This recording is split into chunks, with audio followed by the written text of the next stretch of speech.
Pai, por que fazemos sacrifício?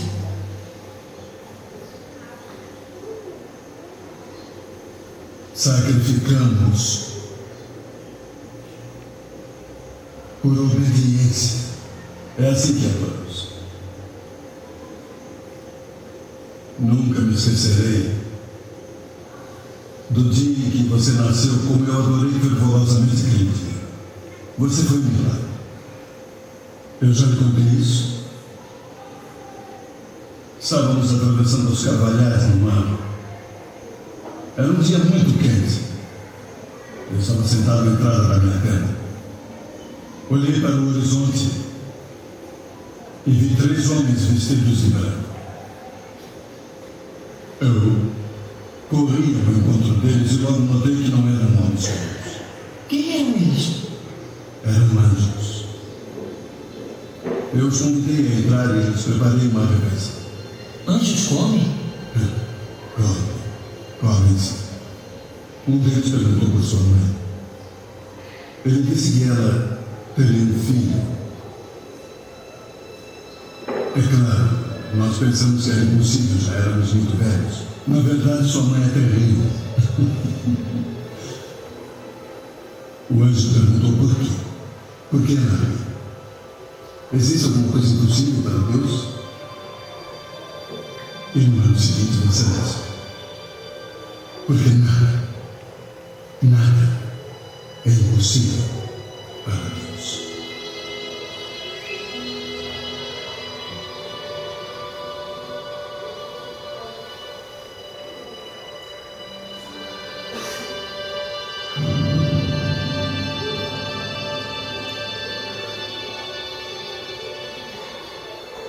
Meu Deus!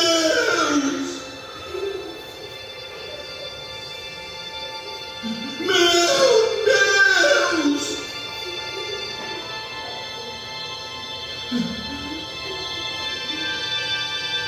Meu Deus! Misericórdia, Senhor! Misericórdia, Senhor!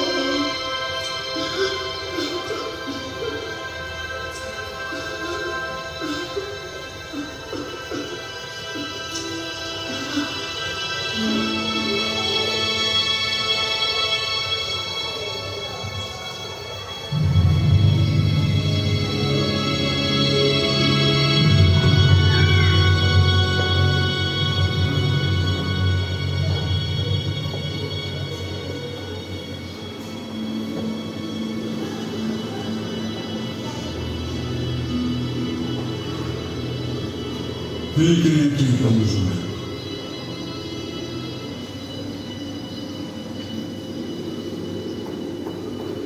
Meu filho e eu vamos ali adiante. Sacrificar a Deus. Daqui a pouco nós voltamos.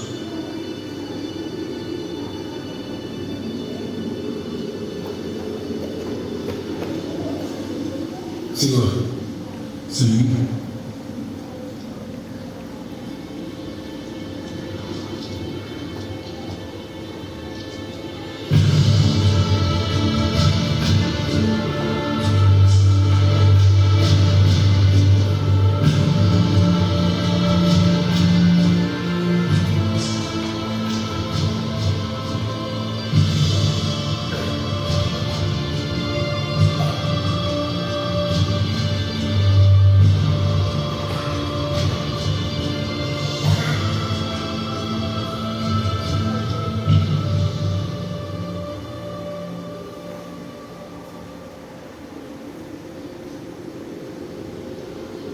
Pai,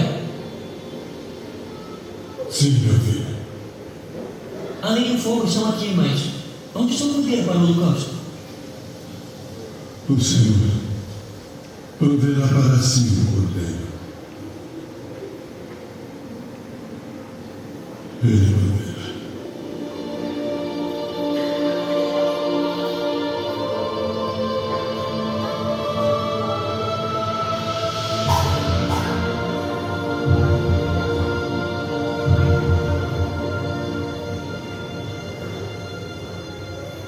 Pai, está pronto.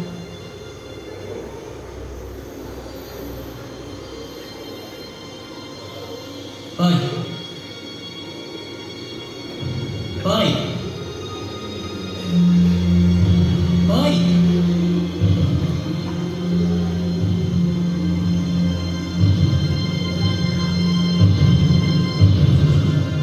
Pai, o que está fazendo? Pai, não!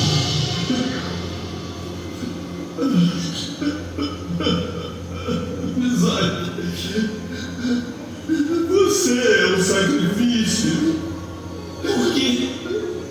Pai, por quê? Porque Deus disse que eu deveria sacrificar meu único filho a quem amo, e eu creio que Ele vai ressuscitar você. Por quê? Porque Ele prometeu.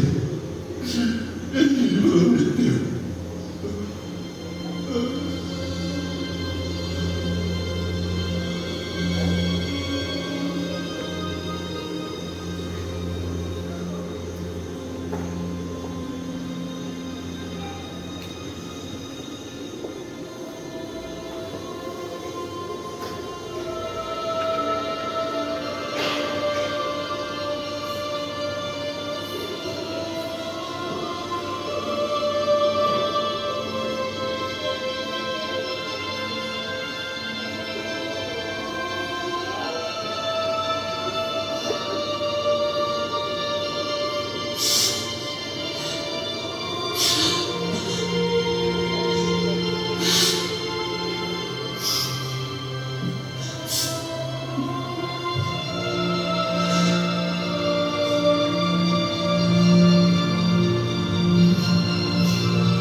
Meu Deus!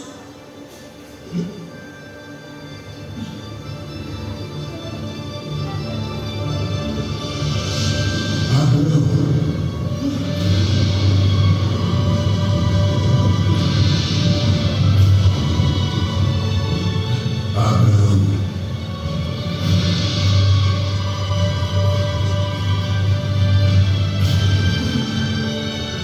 Eis-me aqui.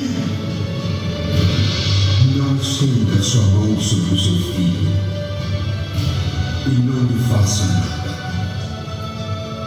Agora sei que você teme a Deus, pois não me negou o seu único filho. Pai.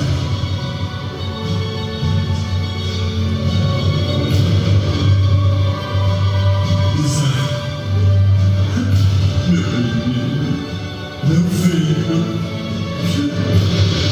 Obrigado, meu Deus.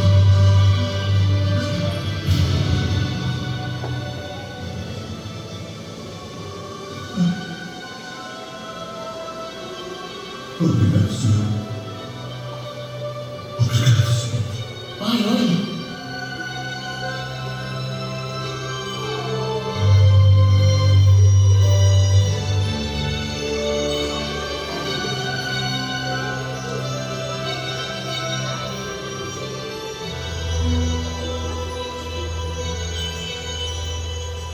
Vamos dar um nome a esse lugar.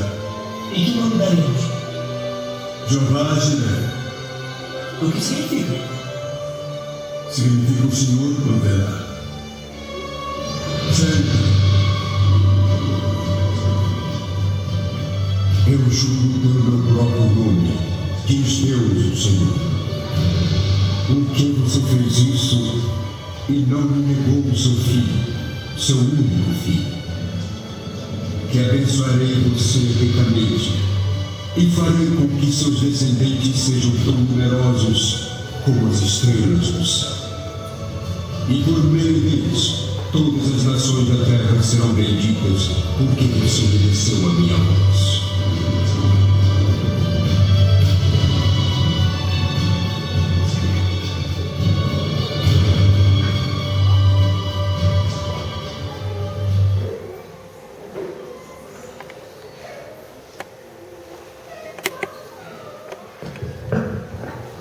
Muito bem, com a pregação.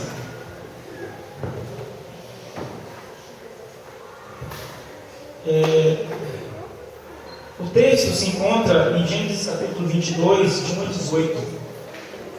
Nós não vamos nos ater à leitura, porque a gente já viu basicamente tudo ali, algumas coisas até demais.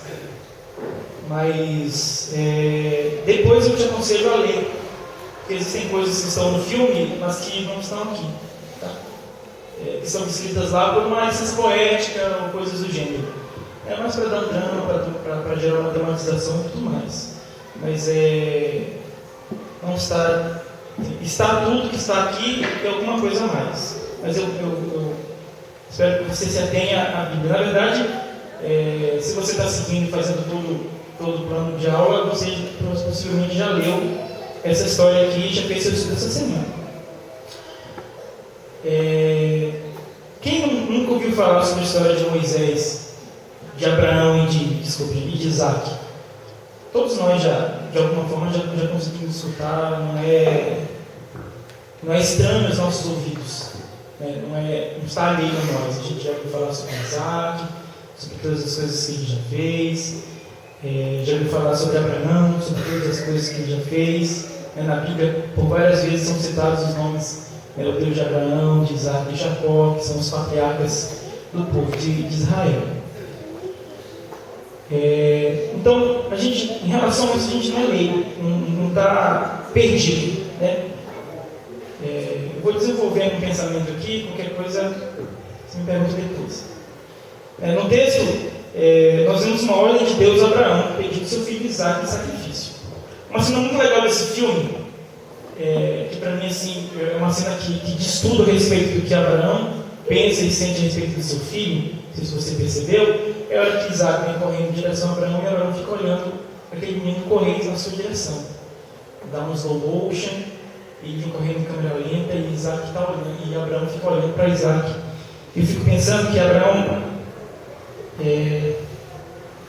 fica pensando como esse é meu filho da herança, é meu filho que vai perpetuar a minha genética, é o filho que vai levar o meu nome, é o filho que vai levar o meu DNA, é o filho que vai expandir o povo. Esse é o filho da promessa, é o filho que Deus prometeu para mim.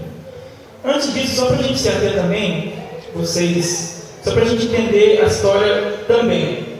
Quando Sara engravidou de Isaac, ela tinha aproximadamente 90 anos de idade. Quando Isaac nasceu, Abraão tinha aproximadamente 99 anos de idade. Quando Sara engravidou de Isaac, Sara não era mais fértil. Por isso que o anjo fala: existe alguma coisa que é impossível para Deus? Não. Porque uma mulher de 90 anos de idade, a gente sabe que não engravida mais. E Deus fez todas essas coisas. Então imagina a cabeça de Abraão: poxa, Deus, você faz todas essas coisas, uma mulher com 90 anos de idade, o senhor chega e pede um filho. Você quer que eu sacrifique o meu filho? Não, peraí, vamos conversar. Vamos esclarecer essas coisas. O filme mostra várias coisas. Eu vou fazer sempre essa comparação do filme e do que o texto fala e que a minha mente pensa a respeito. Que é mais ou menos um jogo assim. Tá? Minha cabeça é um pouco complicada, mas não tanto, não se preocupe. Você vai entender. E no filme a gente vê Abraão sofrendo, porque é o único filho dele, é o filho que Deus tinha dado, é o filho que Deus tinha dado como herança para ele e para Sara, e agora ele vai ter que sacrificar. Então, imagina esse sentimento de dualidade em que eu amo meu filho, em que meu filho foi a herança que Deus me deu, e ao mesmo tempo pensar: Deus quer que eu sacrifique meu filho. Deus quer que eu entregue meu filho para ele, em holocausto. Tudo bem, Deus falou, deu todo o recado, é isso aí, você vai caminhar na Moriá, são 3 dias de caminhada, chega lá, você vai subir um monte, você vai montar tudo e vai sacrificar o seu filho. Mesmo com todo esse sentimento, mesmo com toda essa dualidade interna, no outro dia de manhã cedo, o que foi que Abraão fez? Abraão arrumou as coisas, pegou a lenha, pegou a faca, pegou a brasa pegou 2 servos para ajudar no caminho, com o seu jumentinho e olhar. Mesmo com toda a dualidade de sentimentos, a gente sabe que isso é uma coisa forte, Abraão tinha plena certeza das coisas que ele tinha que fazer e do que ele deveria obedecer. Então aí a gente vê 2 coisas. A gente percebe 2 coisas. Primeira, Abraão ele tinha plena certeza. Ele tinha plena certeza.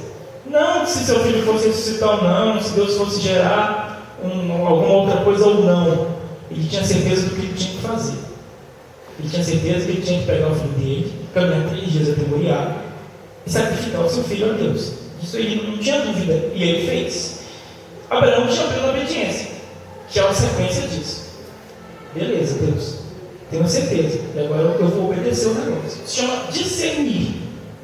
Discernir a voz de Deus é escutar, entender e obedecer. Mesmo naquela briga, mesmo naquela situação. Não sei se vocês já passaram por situações desse jeito. Eu já tive a oportunidade de passar por algumas situações assim, em que a gente precisa parar, escutar de Deus e ver, Deus, é isso mesmo? Uma situação é essa de agora, que a gente está indo embora. Já há um tempo a minha esposa veio falando, eu acho que a gente tem que ir embora, não acho que eu tenho que ir embora. Eu falei, você está enlouquecendo? Foi a palavra que eu usei mesmo. Eu falei, como? Eu tenho emprego, você tem emprego, os meninos têm escola particular boa, de graça, certo? Já tem promessas de aumento, de subir de cargo e outras coisas mais, estamos estabilizados, sem contar com a crise que está levando todo mundo aí. 50% da população brasileira está na rua, mulher. Como é que a gente vai simplesmente embora? E aí eu fiquei na minha. E um dia eu estava em casa lavando louça. Deus gosta de falar comigo quando eu estou lavando louça. Deixa eu ligar lavar a louça, né? Não, estou achando. E Deus fala assim: seguinte, queridos, o tempo de vocês aqui acabou. Porque a gente só ficou em Pompeia quando a base de Jocum foi embora, porque a gente entendeu de Deus que era tempo de ficar em Pompeia.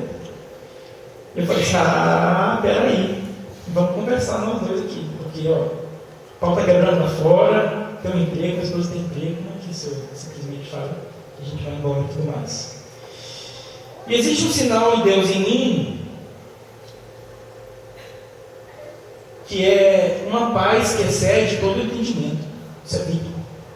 Então essa paz ocupou o meu coração de tal forma que eu falei assim: poxa Deus, não, se é isso, é isso. Então a minha dualidade de sentimentos, o medo, a insegurança, todos os outros sentimentos que acompanham esse tipo de coisa, se acabaram. Então quando eu olho para Abraão, mesmo tendo que sacrificar seu filho, eu penso que na hora que ele simplesmente entendeu, eu acredito, né? Não é o que o texto fala, não é o que ele fala, que em certo momento Abraão pensa: não, Deus, é isso mesmo? É a paz que sai de todo entendimento. Então é isso mesmo, vamos lá, vamos fazer o que precisa ser feito. Então, quando falamos sobre esse texto, pensamos muito em Abraão, né? Toda essa situação e tudo mais. Mas Isaac, que no final das contas Isaac fica sobrando. Isaac é o cordeiro para sacrificar. Mas no final da situação, Isaac, como fica? Como é que ele se sentia? Será que ele desconfiava no meio dessa caminhada, 3 dias conversando com o pai dele? Poxa, pai, eu estou vendo que o senhor tem a fábrica, estou vendo que o senhor tem tudo que precisa e eu não estou vendo o cordeiro. Não estou vendo o tal do cordeiro aí para o sacrifício. E aí? Isaac precisou de uma única palavra: Deus proverá para si o cordeiro. Ponto. Continua. Então, pensando em Isaac em toda essa situação, e é lógico que Isaac era muito mais novo que seu pai, tinha muito mais força nas pernas que seu pai, dá para ver pelo vídeo. Se Isaac quisesse sair correndo, ia sair correndo, o pai dele não ia alcançar e pronto, acabou. Então, nesse aspecto, existe uma entrega, existe um entregar-se de Isaac. Existe um entregar-se de Isaac. A gente percebe no filme também, ele existe um pouco, mas logo ele entende E ele mesmo vai, ele mesmo deita, e o assunto se encerra por aqui. Existe uma pessoa na Bíblia que a gente encontra lá nos Evangelhos, que foi a mesma coisa. O nome dele é Jesus Cristo. Foi a mesma coisa. Jesus tinha a sua qualidade. Jesus, quem conhece a história de Jesus já leu. Se você não leu, está nos Evangelhos, você pode procurar e ler. Mas a gente sabe de todas as coisas que Jesus passou. E ainda assim ele tomou uma causa para se sacrificar. Uma coisa que eu achei legal, que eu estava lendo, era que assim como Jesus carregou a sua própria cruz, Isaac carregou a lenha que tinha que queimar ele, no final das contas. Então, os dois tiveram que carregar. É lógico que Jesus tinha uma total consciência do que ele veio, do que ele tinha que fazer.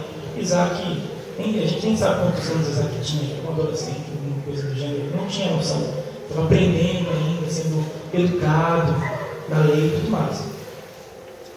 Então mas dá para a gente perceber essa nuance que existe entre Isaac, do alto sacrifício, e entender que a obediência a Deus e a obediência ao seu pai era maior do que qualquer outra coisa, do que simplesmente sair correndo, fugir.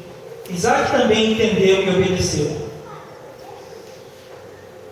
Afinal, como poderia Abraão amarrar Isaac muito mais novo que ele, muito mais forte que ele, se Isaac não deixasse?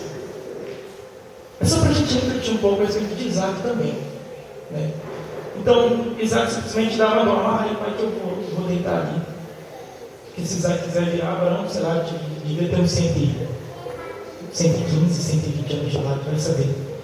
Era muito velho. Também em fé, quando ele perguntou ao seu pai sobre o cordeiro. Então, ele simplesmente teve a fé, não precisa providenciar, vamos subir esse negócio, vamos terminar o que tem que ser feito. Então, logo notamos a obediência que gera uma renúncia. A renúncia do seu filho, que Abraão fez, e a renúncia da sua própria vida, que Isaac fez. Então, nós temos duas linhas de pensamento. Hoje a gente pode discursar aqui sobre fé, e a gente pode falar a noite inteira falando sobre fé aqui. A gente pode passar a noite inteira falando sobre obediência, que isso dá lenha para a fogueira. E a gente vai à noite falando sobre tudo isso. Mas a gente está falando especificamente de Abraão e de Isaac, onde a fé e a obediência deles levaram eles a alcançar coisas que só pela fé e pela obediência eles poderiam alcançar. Essa fé e essa obediência gerou uma renúncia de direito, uma renúncia do direito de ter meu filho, de que meu filho perpetue a minha casa, a minha família, e o meu direito à vida. O meu direito à vida. Então tudo isso acontece no meio desse turbilhão de sentimentos, desse turbilhão de entendimento, desse turbilhão que Deus fala. A gente precisa ouvir, entender, discernir e obedecer.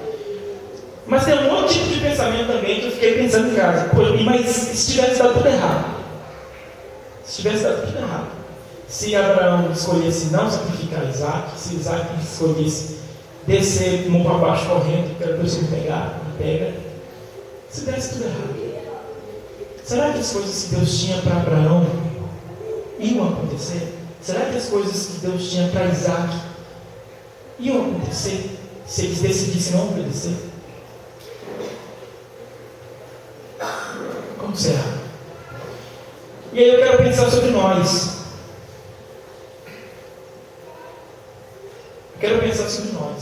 E nós?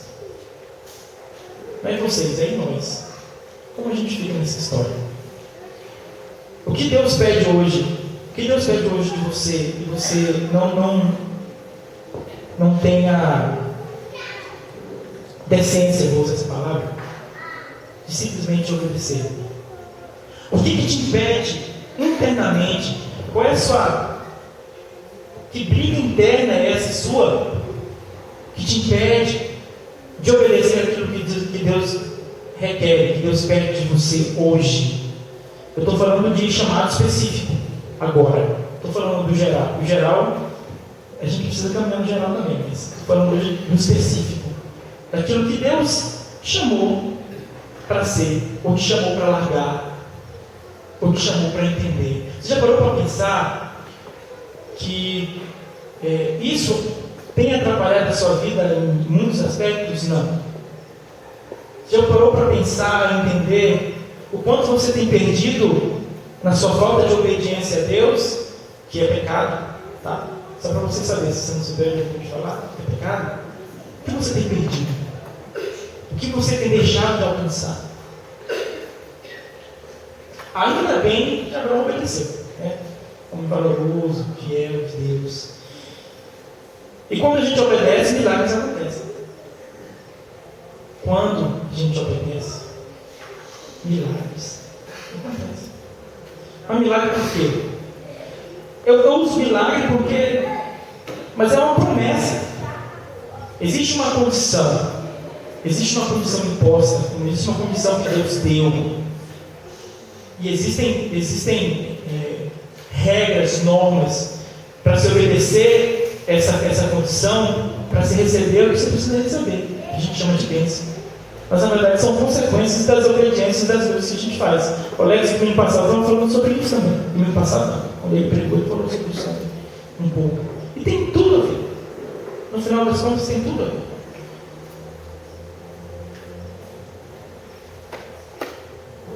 Bom, ainda bem que, como eu falei, Moisés e Abraão obedeceram. Por sua obediência, Deus fez sua descendência grande. Você pode ver aí no versículo 15, no versículo 15 e 18, do verso 20, vamos ler esse trecho.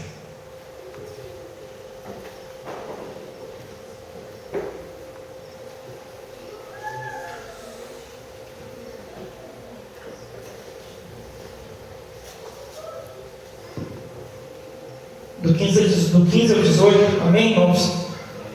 Amém, irmãos? Amém, amém, irmãos? Amém. Pela segunda vez, o anjo do Senhor clamou do céu a Abraão e disse: juro por mim mesmo, declara o Senhor, que por ter feito o que fez, não me negando seu filho, seu único filho, esteja certo de que não o abandonarei e farei seus descendentes tão numerosos como as estrelas do céu e como as areias da praia do mar. Sua descendência conquistará as cidades dos que lhe forem inimigos. Por meio dela, todos os povos da terra serão abençoados, porque você me obedeceu. A obediência de Abraão não tem a ver só com Abraão, tem a ver com todos nós. Então, logo, se Abraão não tivesse obedecido, Deus ia ter que dar um outro jeito, né? Graças a Deus não precisou. Graças a Ele mesmo não precisou. Então, pensando sobre tudo isso, durante a minha TED, a gente tem uma aula chamada renúncia de direitos. Nessa aula a gente aprende que a gente tem um direito. O direito de não ter direito. O Marcelo estava falando aqui agora que nada é nosso, nada nos pertence, tudo pertence a Deus. Eu lembro no meu chamado, eu tinha 13 anos de idade. E tinha um irmão da Convenção Batista. Estava na Indonésia, tinha vindo para uma conferência missionária da nossa igreja. E no último dia, ele fez todo o apelo. E eu parei e pensei: puxa Deus, será isso mesmo? E Deus começa a falar no meu coração. Tinha 13 anos de idade. Começa a falar no meu coração: filho, eu acho que é. O que você acha? Deus, eu acho que eu posso tentar. Bom, já algo mais ou menos assim. Só tinha 13 anos, né? Afinal de contas. Eles estão, vem. Você pode tentar, tá bom, vem, pode vir. E eu fui. Aos 21, eu ingressei na Juquim, fiz minha TED em 2004. Fiquei 9 anos em tempo integral. E aí, quando a Paz foi embora, nós decidimos nos desligar e permanecer em Pompeia. Então, às vezes, em meio a toda a confusão da nossa cabeça, em meio a todas as coisas que vão rompendo no nosso coração, sentimentalmente falando, porque a gente pensa: poxa, meu pai, poxa, meu irmão, minha casa, minha família, minha cidade, todas as coisas que eu tenho aqui, que eu já consegui com o meu trabalho, que eu já consegui com as minhas coisas, tudo isso, Deus, e aí, o que eu faço? E aí eu imagino Deus falando assim, bom, o que você acha? Né? Vem. Tem a história de eles estão em Porto Velho, nem em Jogo com Porto Velho, porque eles fizeram o pastor recentemente. Ele estava para ser promovido a gerente do Banco do Brasil. E aí veio chamado para ele, para a família dele, no dia da promoção dele, ele disse, nós estamos promovendo você a presidente aí do nosso banco e tudo mais. E ele virou e disse, não, eu não quero que vocês me demitam. Não, eu estou pedindo demissão, cara. Nem pedi para ser demitido. Eu estou pedindo demissão. Que a partir de hoje eu vou servir o meu Deus. Não, mas a gente vai te dar casa, a gente vai te dar carro, se o seu salário vai ser tanto, tudo bem. Eu entendi, mas o chamado de Deus na minha vida é muito maior que tudo isso. Muito maior que tudo isso. E é por isso que eu acredito que Abraão no começo pode ter chorado, pode ter falado alguma coisa, e no final decidiu fazer, porque obedecer a Deus é maior do que tudo isso. Obedecer a Deus é maior do que qualquer coisa. Ter fé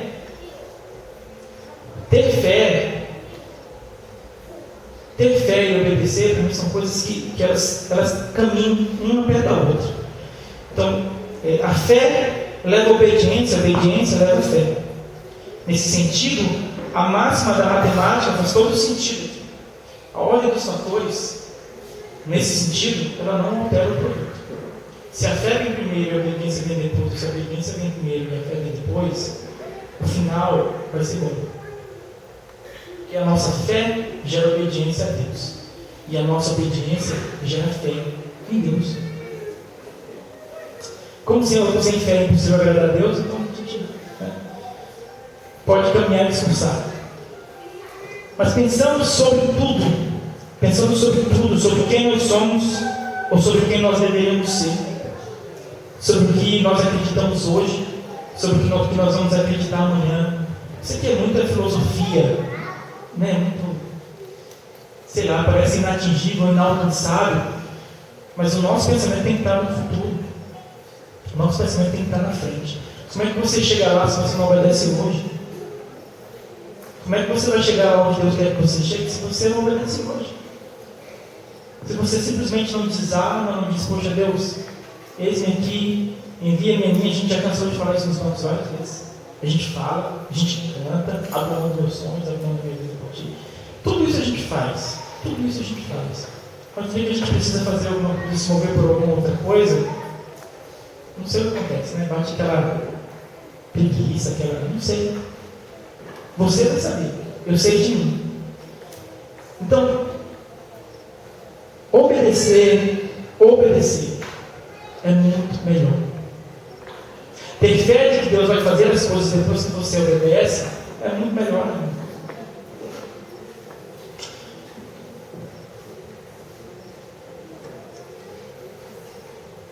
A ordem, no caso de Moisés, fez saber que mesmo o seu filho tão amado, que perpetuaria sua linhagem, não lhe pertencia, e sim a Deus. E quando entendemos isso, entendemos que nada possuímos e que nada pode ficar entre nós e a vontade de Deus. Nada.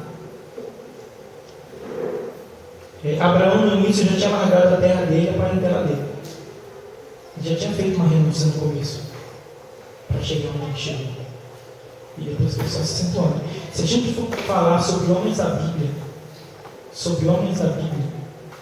a gente vai passar a noite toda falando sobre muita gente. E todos eles tiveram que fazer alguma renúncia na vida. Não foi só um, não foi só Abraão, não foi só Jesus. Todos eles. A caminhada com Cristo, eventualmente, a gente vai ter que abrir mão de alguma coisa. Eventualmente, a gente vai ter que renunciar a alguma coisa em amor a Ele. Algumas são coisas grandes, fortes, como deixar a sua casa, deixar o seu pai, deixar a sua mãe. Para mim, isso não foi tão complicado, porque eu já não morava em casa. Quando eu tive meu chamado, eu já morava, não por conta, mas morava com uma tia, então a gente já vivia longe dos nossos pais. Para minha esposa já não foi a mesma coisa. Para outros missionários que eu conheço no campo, não foi a mesma coisa. E falando de missões, assim, missões missões pastoreais é o alto da coisa. Não vou dizer extremo porque não é o extremo, mas é o ponto máximo. Que aí você tem um chamado, você larga a sua família, vai para a China, vai para o Japão, vai para a Indonésia, vai para o pastor, sai da sua casa, do Rio de Janeiro, vem para Pompeia, sai de Salvador, vai para Recife. E não tem muita parada. Seria mais ou menos isso. Eu estou falando de coisas simples. Eu não estou falando de você sacrificar o seu filho, porque não precisa. Deus não vai pedir isso de você hoje. Eu estou falando de coisas pequenas. Coisas pequenas. Como, não sei nem o que pensar, como o seu carro, como sua moto, como sua bicicleta, sabe? Como doar um dia seu de descanso para fazer algum serviço. Estou falando de coisa pequena. Como deixar de ir num acampamento de carnaval para participar de um evangelismo. Coisa mínima. Coisa mínima. E são coisas que a gente, olhando para Abraão, dá uma vergonha. Dá uma vergonha interna e uma vergonha alheia. Porque como servos, cidadãos dos céus, filhos de Deus adotados, os que se dizem dono de deter a verdade, nós temos o conhecimento da verdade, o que é verdade, Jesus Cristo salva, cura, liberta e tudo mais. A gente detém todas essas informações. Mas são só informações. Quando nós vamos deixar essas informações na nossa vida e começar a se transformar numa coisa melhor? E aí que entra a questão da obediência. Porque a gente já sabe o que precisa ser feito. A gente já discerniu esse chamado para a igreja em geral, para a nossa vida em geral. O que você pode ser, o que você pode trabalhar, o que você pode fazer, o que você pode servir. Sabe?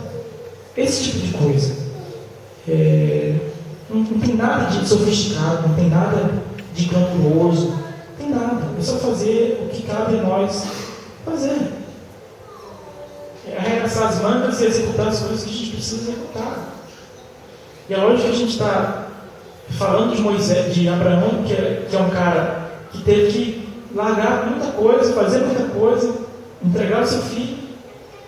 Mas como foi falado, como a gente já comentou aqui, a obediência de Abraão, a fé de Abraão, resultou em milagres. Você quer ver milagre na sua vida? Milagre entre aspas, assim. Você quer ver as coisas de Deus acontecerem na sua vida? Você quer ver sua vida mudada? Você quer ver sua vida transformada? Você quer ver seu vizinho convertido? É só fazer o que Deus mandou você fazer. É só você renunciar um pouco do seu tempo, um pouquinho do seu tempo, ali em casa, vendo TV, sei lá, assistindo malhação, você quer assistir malhação, ou qualquer outra coisa que você estiver fazendo. É um tempo mínimo. É um tempo mínimo da nossa vida. Isso não é perder tempo, isso é investir. Tem uma amiga minha, também de Jucum, que ela disse que ela estava sentada na casa dela, do estado de São Paulo. Ela estava sentada na casa dela e Deus falou no coração dela. Ela conta essa história pra gente. Assim, vai lá na sua vizinha e fala de mim. Não foi.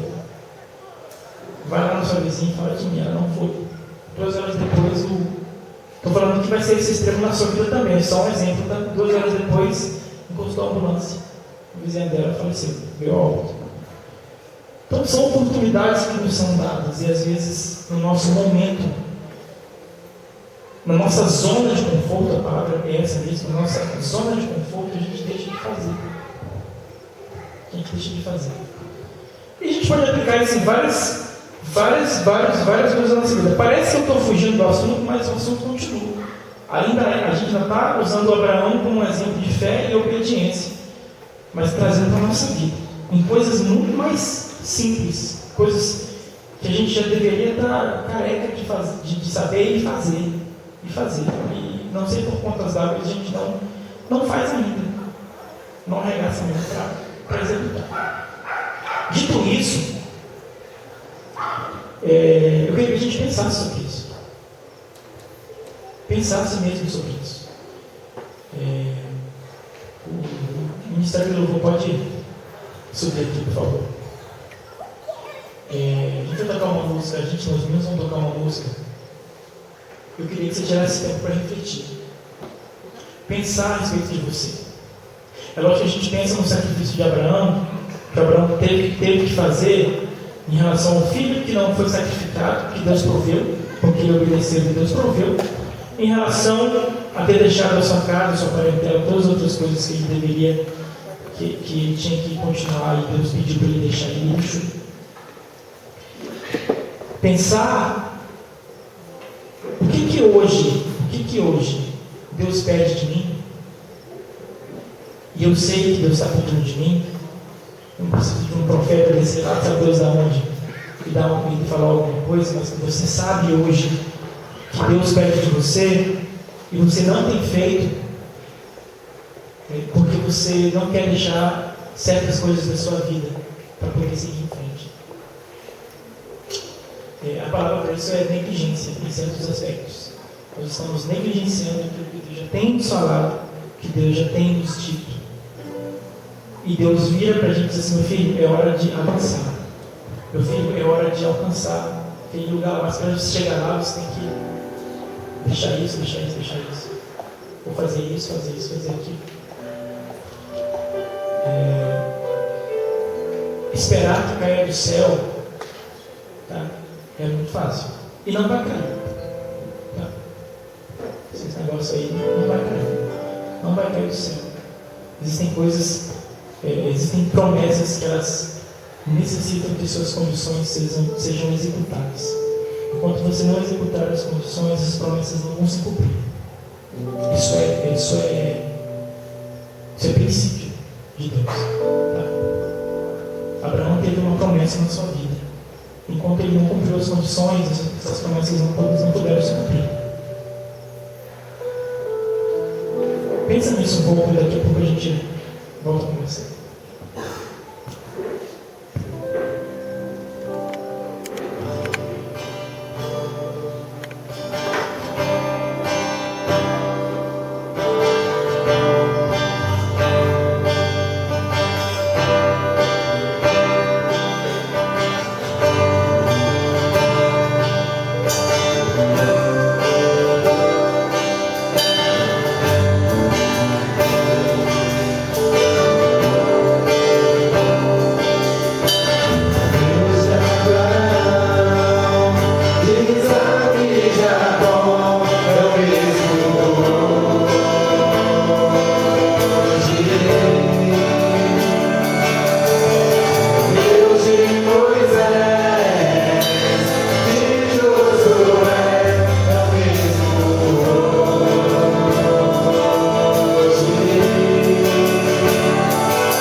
É o Senhor quem sabe quem nós somos de verdade.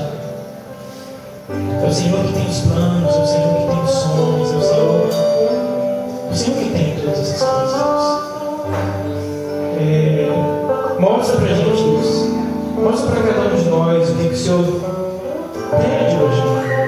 Mostra para cada um de nós, Deus, o que a gente precisa deixar. Mostra para a gente hoje, Deus, as condições que a gente precisa começar a executar para receber a nossa promessa lá na frente. Mostra para a gente, Deus, como a gente tem que caminhar e proceder, Deus, segundo o teu coração, Deus. E quando a gente finalmente descobrir isso, Deus, assim como Abraão, mesmo em meio à luta interna dos nossos sentimentos, Deus, a gente venha parar e discernir, entender e obedecer, Deus, aquilo que o Senhor tem me chamado a fazer. Obrigado, Deus, porque em meio a todas as tribulações, em meio a todas as confusões na nossa mente, o Senhor tem tido graça e misericórdia sobre nós. Obrigado porque, mesmo em meio à nossa desobediência, o Senhor ainda tem misericórdia de nós, nos dá a oportunidade de nos arrependermos, Deus, e voltar e fazer certo, e fazer direito. Obrigado, Deus, porque o Senhor nos dá a oportunidade de poder viver a cada dia pensando e sonhando nos planos que o Senhor tem para nós, Deus. Obrigado, Deus, porque o Senhor nos ajuda a alcançar, Deus. E obrigado, Deus, porque eu sei que o Senhor vai nos ajudar a alcançar cada vez mais. Em nome de Jesus, Deus. Amém.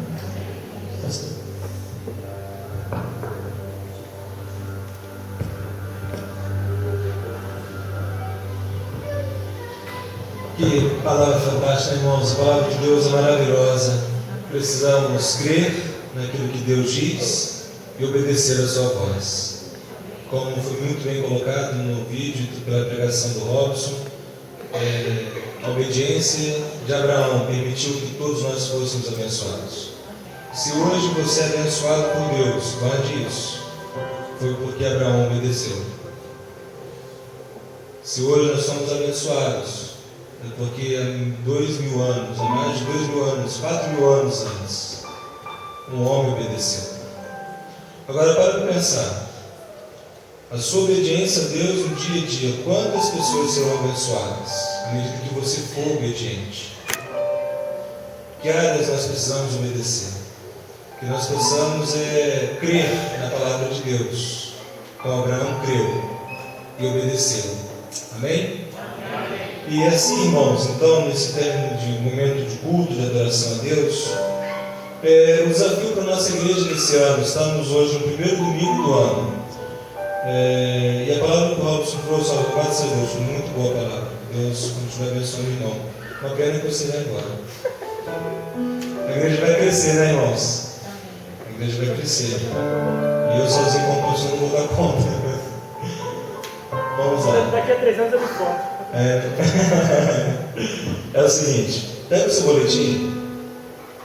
Quando nós olhamos a palavra de hoje sobre a questão de crer no que Deus diz e obedecê-lo, a gente olha para a nossa igreja do futuro. Nós estamos considerando os próximos 7 anos. Deus tem me permitido pastoreá-los aos 7 anos. Esse ano agora eu estou completando 7 anos. Há 7 anos atrás, no mês de janeiro, eu vim pela primeira vez em Pompeia pregar, conhecer os irmãos e ser conhecido pelos irmãos, e Deus permitiu, Deus conduziu o processo para que eu fosse convidado pela igreja a pastorear. E esses 7 anos têm sido anos que Deus me dá a alegria de ser pastor dos irmãos. Eu tenho aprendido muito com os irmãos. Nós já tivemos várias experiências, já choramos juntos, já sorrimos juntos, e tem sido uma caminhada maravilhosa. E o planejamento estratégico da nossa igreja, ele vislumbra os próximos 7 anos. Então, Deus assim confirmando e permitindo, nós estamos falando de 14 anos de caminhada. E quando você pega esse boletim de hoje, você vê que o ano de 2016 ele é um ano de transição. Como assim de transição? É um ano em que nós, de maneira muito mais objetiva e clara, precisamos entender, sentir e praticar. Você tem no boletim, entender, vamos falar todos juntos? Entender, sentir e praticar os propósitos de Deus. Então, quando nós consideramos isto colocado, tem tudo a ver com a questão de Abraão, que ele creu, ele entendeu, ele sentiu e ele praticou. Então a prática ela é sinônimo de obediência. O entender e sentir é sinônimo de crer. E os propósitos de Deus para a vida, para a sua vida, para a minha vida, para a vida da igreja, são 5 propósitos básicos. Olhem, por favor, na cabeça nós temos um atleta, aí mostrando a adoração.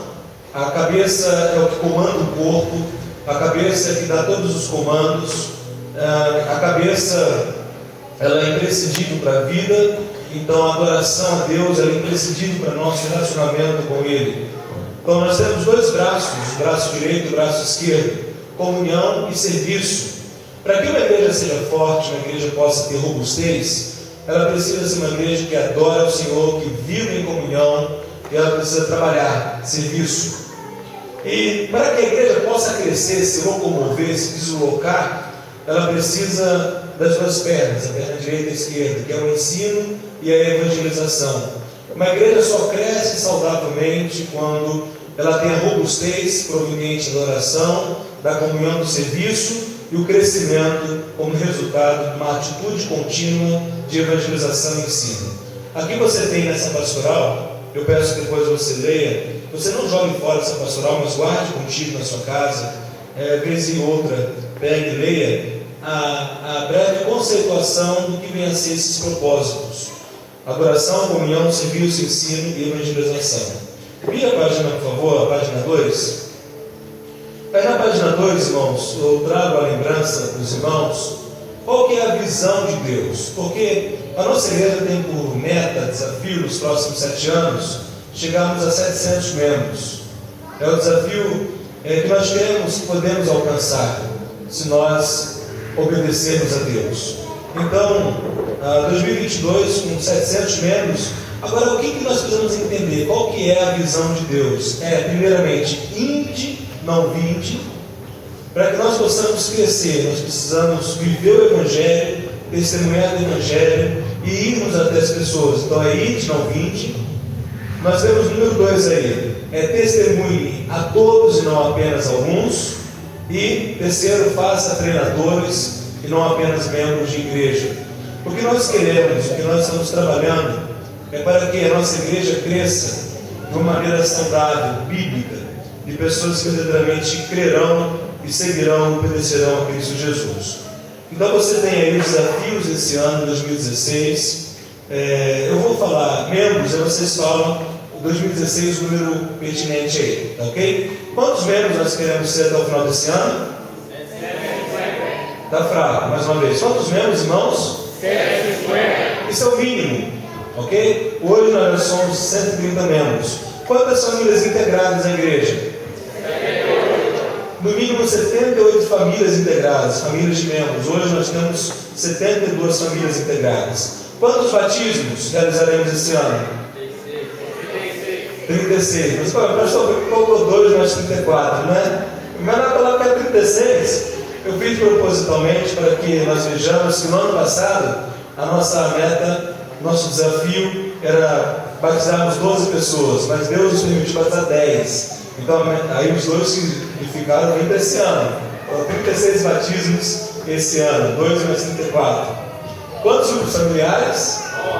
11.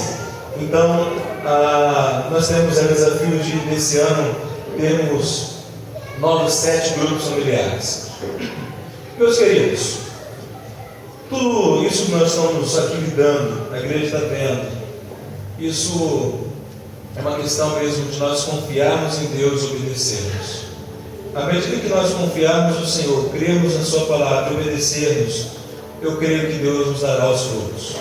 Então nós precisamos realmente trabalhar, orar mais, nos dedicarmos à evangelização, ao ensino da palavra, para que a igreja possa crescer para a glória de Deus. Eu quero convidar todos os irmãos a nesse momento colocarmos de pé. Nós vamos orar como igreja, no primeiro culto do ano. Nesse primeiro culto nós vamos colocar diante de Deus o desafio que nós queremos que Ele tem nos dado como igreja para realizarmos. Nós temos um ano especial, o pastor Joelito, que foi pastor da nossa igreja, do ano de 91 ao ano 95, estará conosco no aniversário da igreja esse ano. Vai ser um momento muito bom. Eu quero, então, pedir que os irmãos já orem por isso. Orem, trabalhem, se dediquem, façam o seu melhor. Não dê o mínimo, mas dê o seu máximo para que o nome de Deus seja glorificado. Vamos orar. Eu quero pedir, dê uma pessoa ao seu lado. Nós somos uma igreja família. Vamos falar juntos a visão da igreja. Uma igreja. Irmãos, está muito fraco, é horrível. Assim não. Vamos lá, nossa visão? Uma igreja família, amém. Então vamos orar, colocando diante de Deus os desafios desse ano e muito trabalho que teremos pela frente. Depois você lê todo o boletim para que esteja inteirado e bem participativo. Vamos orar. Senhor Deus, muito obrigado, Pai, porque Abraão me obedeceu. Obrigado, Pai, porque pela fé ele saiu da sua terra, deixou a casa de seus pais e foi para uma terra desconhecida. Obrigado, Deus, porque pela fé daquele homem, o Pai da fé, hoje nós somos abençoados, ó Deus, porque Tu enviaste Jesus Cristo para morrer na cruz em nosso lugar, ó Deus amado, o Seu Cordeiro Santo, o Senhor que tira o pecado do mundo e ter ressuscitado ao terceiro dia, Senhor Deus. Pai, nós te louvamos, ó Pai, te agradecemos, porque sabemos que é por meio da obediência ao Senhor, é por meio, ó Pai amado, do amor ao Senhor, que nós, de fato, de verdade, podemos desfrutar e podemos, ó Pai amado, ver, sermos testemunhas, ó Pai, do Teu mover, do Teu agir extraordinário que transforma vidas, famílias inteiras, cidades inteiras. Ó Deus, nós te somos gratos porque nessa noite retornamos para a nossa casa, sendo desafiados, ó Deus, a crermos no Senhor, a crermos a Tua palavra e lhe obedecermos, ó Deus. Ó Pai, a obediência significa renúncia. A obediência significa abrir mão de nosso direito. A obediência significa, ó Pai amado, nos colocarmos na posição correta de servos, na posição, ó Pai, daqueles que estão diante de Ti para louvá-lo e adorá-lo para todo sempre. Ó Deus, muito obrigado, porque o Senhor permitiu que o Robson nos falasse nessa noite, por meio do Teu Espírito Santo, e que nós possamos, ó Pai, praticar, que nós não sejamos somente ouvintes, mas que, sobretudo, ó Deus, possamos colocar em prática cada ensinamento que o Senhor tem nos dado. Que o ano de 2016 seja um ano, ó Deus amado, em que creiamos mais e obedeçamos mais. O ano, ó Pai amado, que nós veremos vidas se convertendo ao Senhor, corações sendo quebrantados, ó Pai, aqueles que estão endurecidos, aqueles que estão distantes do Teu caminho, aqueles, ó Pai, aquelas que não têm ouvido a Tua voz, possam voltar a ouvir, ó Deus, e abandonar a vida de pecados. Ó Pai, salve nossas famílias, salve nossos filhos, salve a nossa geração, ó Pai. O mundo tem sido cruel para conosco, o mundo tem nos bombardeado, Deus, e temos visto, ó Pai, os nossos filhos, ó Pai, muitos dos nossos filhos se afastando do Senhor, não tendo intimidade com o Senhor, não tendo amor ao Senhor. Pai, perdoa-nos, ó Pai, por aquilo que, como, ó Deus, geração, ó Deus, que está passando o legado, temos falhado, Deus. Perdoa-nos, ó Pai, que possamos passar para a próxima geração o ensinamento correto da Tua palavra, a obediência ao Senhor, que nós vejamos nossos adolescentes, nossos jovens, nossas crianças amando a Ti, adorando ao Senhor. Ó Deus, que nós sejamos uma igreja fervorosa no Espírito, ó Deus, uma igreja fervorosa, Pai, na Tua palavra, uma igreja fervorosa no serviço, no trabalho. Ó Deus, que nós não permaneçamos numa mesmice espiritual, mas que possamos verdadeiramente, ó Pai, caminharmos ao nível de intimidade mais profundo, Deus, mais impactante e mais expressivo diante do Senhor. Ó Pai, glorifica o Teu nome, ó Deus. Ó Pai, com o primeiro culto do ano, nós colocamos diante do Senhor a cidade de Pompeia. Ó Deus, a nossa visão como igreja não é um bairro, mas é a cidade toda. Ó Pai, nós queremos que o Senhor fará um grande mover sobre a cidade de Pompeia. Nós queremos, ó Pai, que serão centenas de famílias, milhares de pessoas convertendo-se ao Senhor, ó Pai. Nós queremos, ó Pai amado, que o Senhor, ó Pai, levantará o Seu povo nessa cidade como nunca antes na história, Senhor Deus. E o Senhor realizará proeza na cidade de Pompeia. E nós, ó Pai, como povo do Senhor, lhe pedimos, ó Deus, levante o Teu povo, levante a Tua igreja, ó Pai, fortaleça o Teu povo, Pai. Ó Pai, amado, as igrejas batistas, as igrejas Assembleia de Deus, a Nova Terra, ó Deus, a Holmes, ó Pai, as igrejas que são independentes, mas que têm pregado o Teu Evangelho, que sejamos todos fiéis ao Senhor, que sejamos todos, ó Pai,